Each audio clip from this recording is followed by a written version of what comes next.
Hello, this is Eileen, the environmental educator, and today we're going to talk about the Great Pacific Garbage Patch. Well, actually, it's more than the Pacific Garbage Patch. That's just the great one, but there's actually five of them.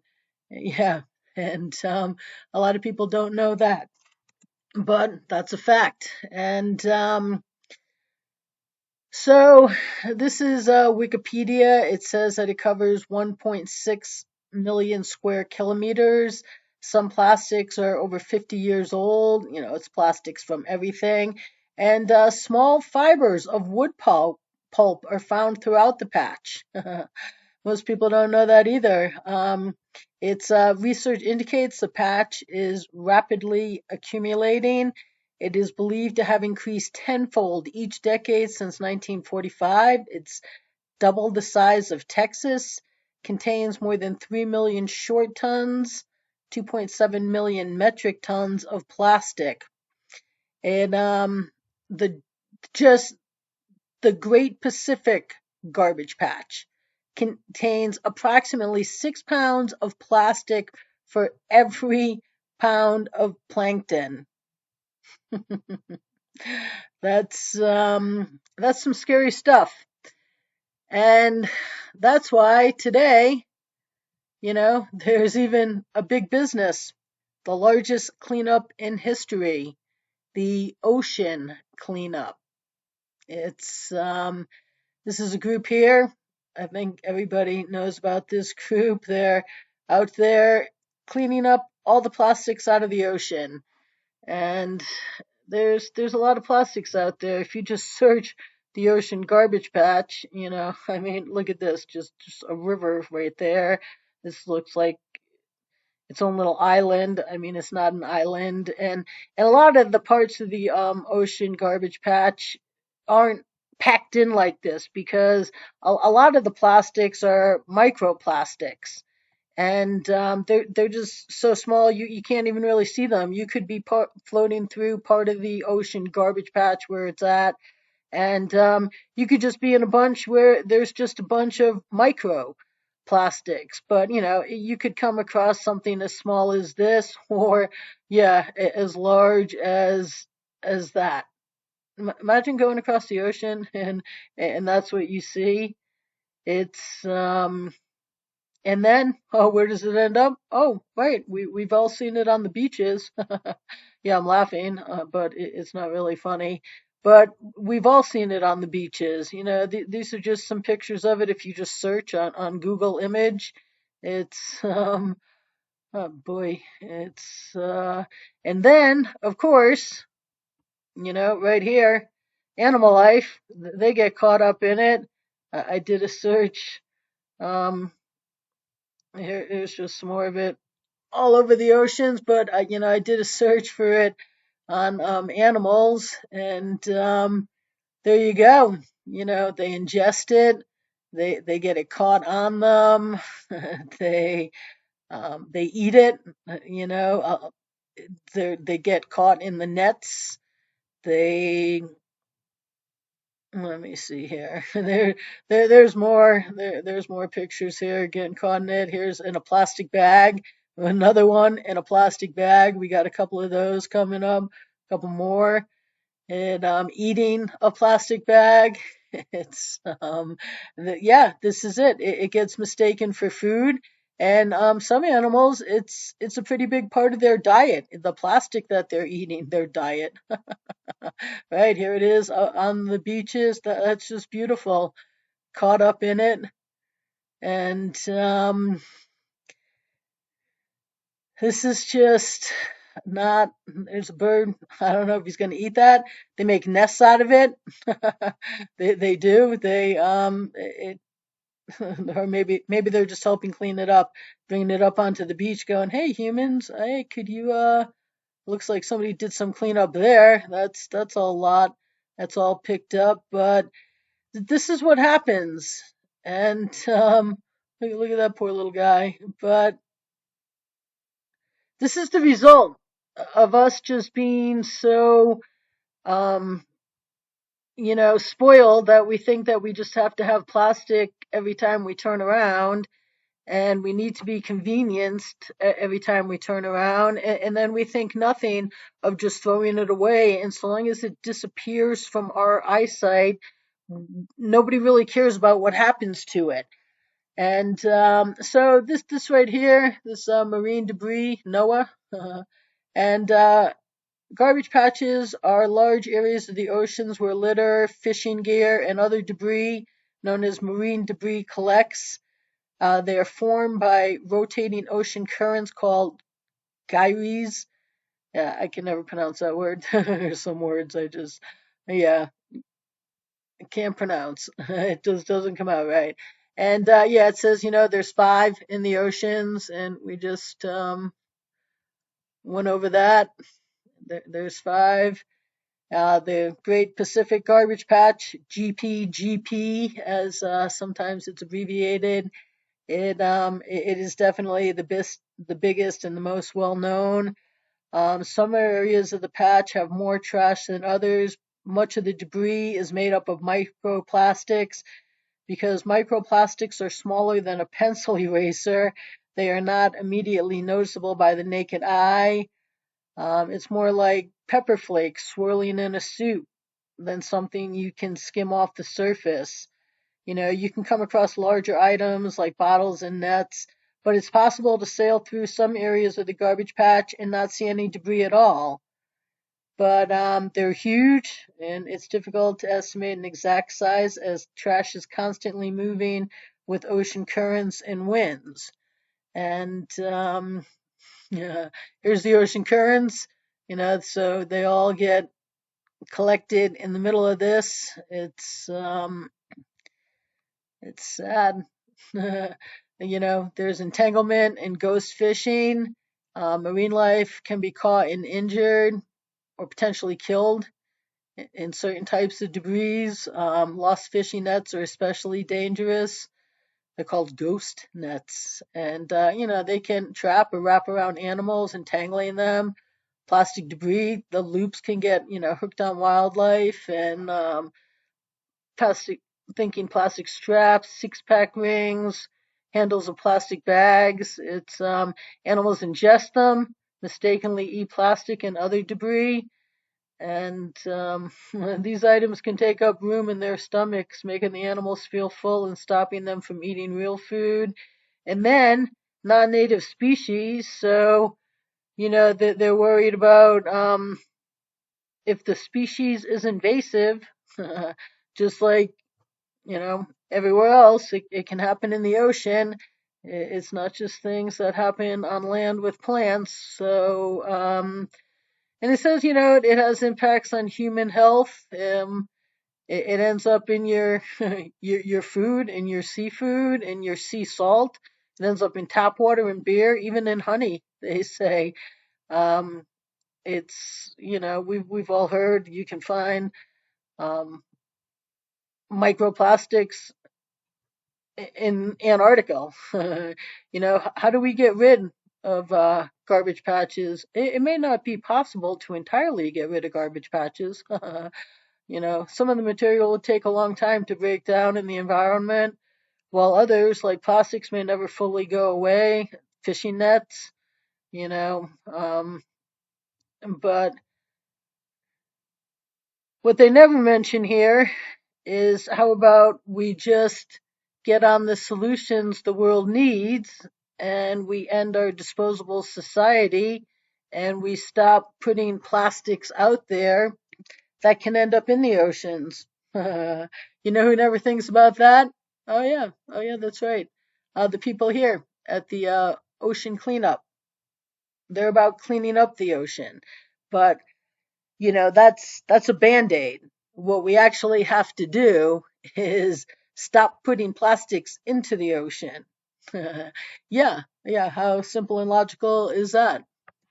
So here, this is from the ocean cleanup, and we'll just go through some of their big questions here. It tells you where they're located. It's estimated 1.15 to 2.41, so that's double, more than double. A million tons of plastic are entering the ocean each year. Okay, so this ocean cleanup patch, oceancleanup.com, they've got a pretty consistent business, you know, that I'd like to put them out of business for. Because why don't we just stop making this plastic and putting it into the ocean? Sure, I mean, that isn't everything. You are still going to have, you know, the nets that are out there, but you could have a much smaller ocean cleanup project. Because am I ending our disposable society gonna take care of every plastic that's out there? No, no. But it would take care of a huge amount of it, and this ocean cleanup could be reduced significantly. So that just it talks about the garbage patch there. It says it's 3 times the size of France, so twice the size of Texas and 3 times the size of France. 1.6 million square kilometers. So, um, yeah, oh, right there, twice the size of Texas. So that was in the other one. It's here too. So, it says the location depends, and the total mass.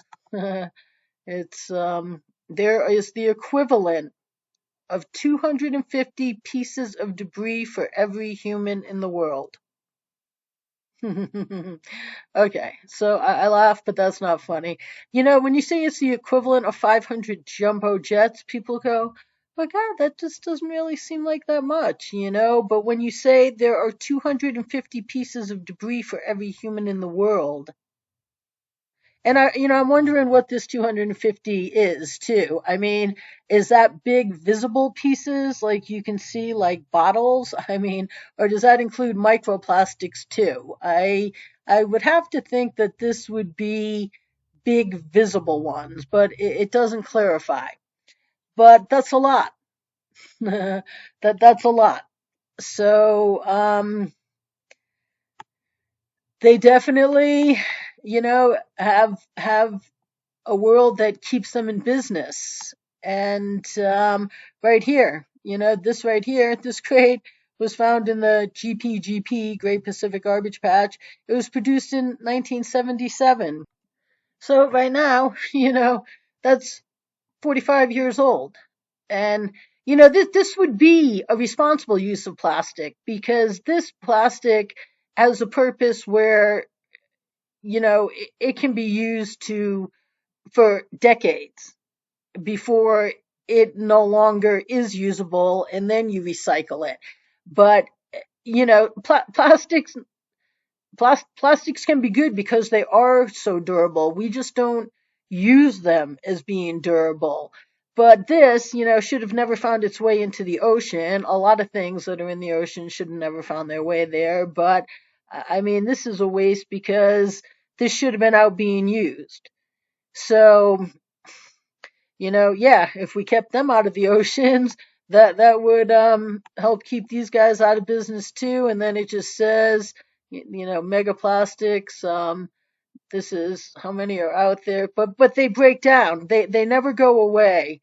There's out here one of these articles. There's a scientist that says they just keep breaking down, like the big pieces of plastic, due to like sun and wind and waves, and they get broken down and broken down and broken down and broken down. So they may start out as a big piece of plastic, but then they become microplastics, and the microplastics never really go away because they're just so small you can't get them out. Here's just some pieces of plastic that they found while cleaning up the oceans. There's a fishing net,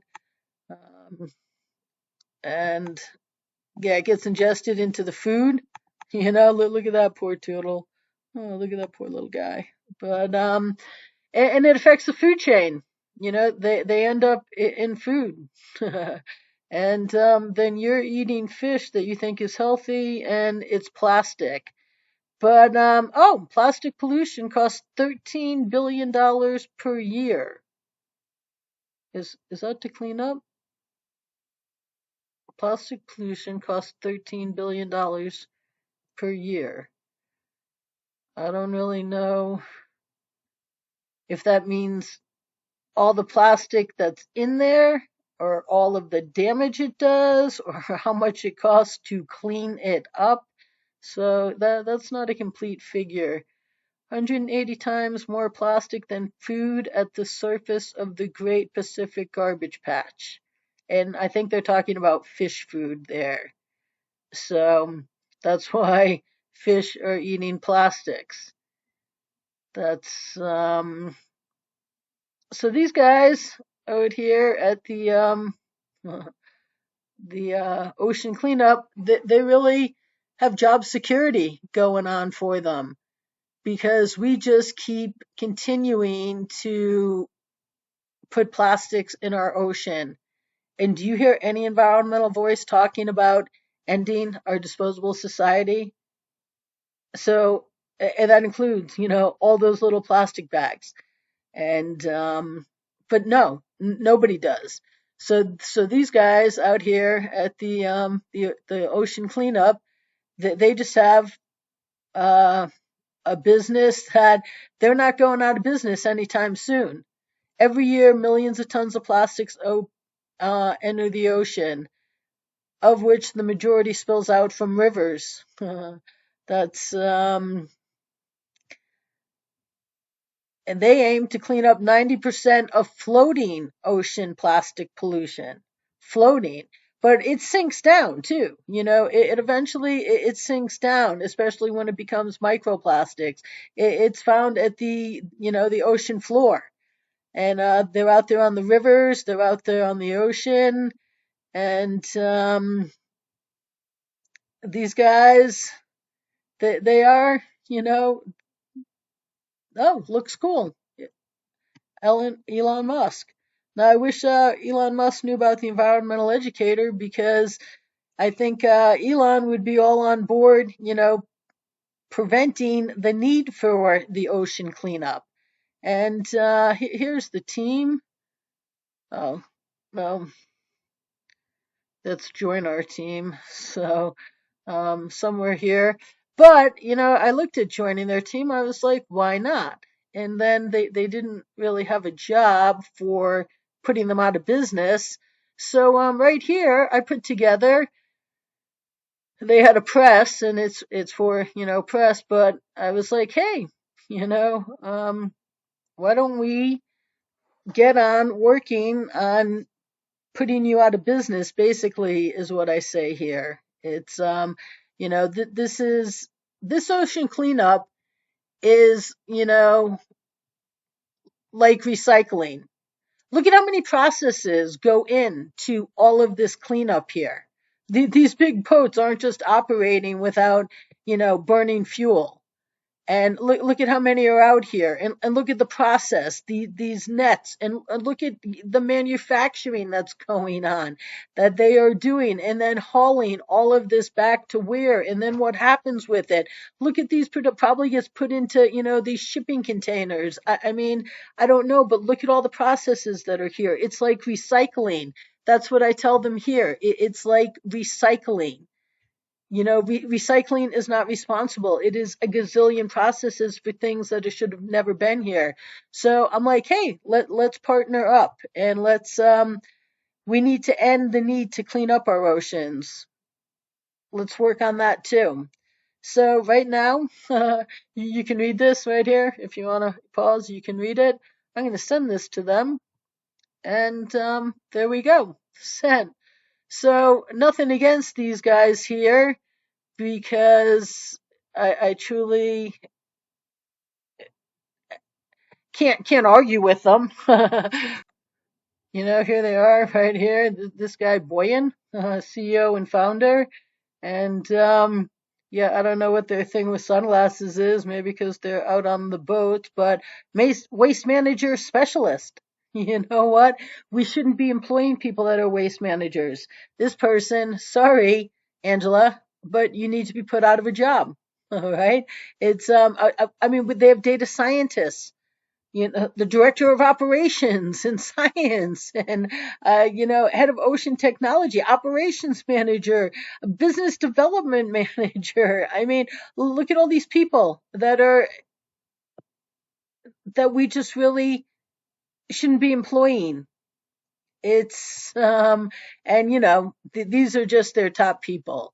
uh, then they got all the people working on the boats. I'm assuming these aren't the people that are working on the boats, but um a legal coordinator, a river surveying engineer, and yeah, these guys are doing good because there is a need for it. But you know what, guys, boyin, we need to work on putting you out of business. You'll find something else good to do in the world. But we need to partner up and end the need for having your ocean cleanup. Nothing, nothing personal, but we just actually need to solve the problem. And the environmental educator is that solutions the world needs. So stay tuned, people.